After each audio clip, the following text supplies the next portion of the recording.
نبقى مع أخبار كأس العالم للأندية. ففور وصوله إلى أبو ظبي للدفاع عن لقبه خاض بطل أوروبا ريال مدريد تمرينه الأول، وذلك استعدادا لملاقاة الجزيرة في نصف النهائي الأربعاء.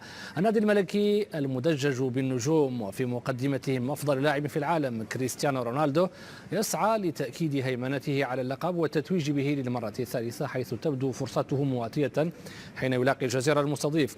وتبدو معنويات لاعب زين الدين زيدان في أوجها بعد الفوز الكبير على إشبيلية بخماسية في الليغا، وهو ما طمأن أنصار الميرينغي على جاهزية الفريق.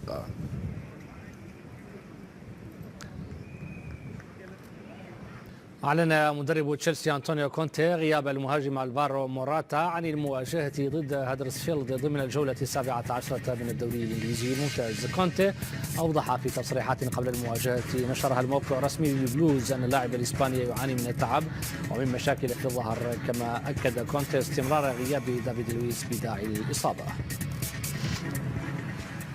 قال الفرنسي أرسن فينغر مدرب أرسنال إن مباراة فريقه ضد ويست هام يونايتد لن تكون سهلة، خاصة أن الخصم بات يتمتع بالثقة مباراة بعد أخرى.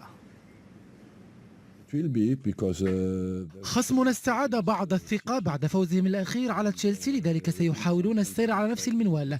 مباراتنا ضدهم يبدو أنها لن تكون سهلة، باتوا أكثر خطورة من ذي قبل.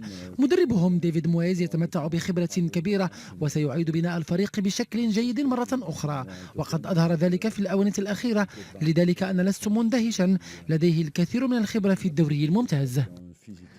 هذا وسيغيب الثنائي أرون رامسي وشكودران مصطفي المصابان عن المباراة. التأكيد جاء من المدرب أرسن فينغر خلال المؤتمر الصحفي عقده قبل المباراة. غياب رامسي يعود لإصابته في اللقاء الماضي ضد ساوثهامبتون يوم الأحد، والذي لم يشارك فيه مصطفي إثر تعرضه لإصابة سابقة بالفخذ في مواجهة مانشستر يونايتد.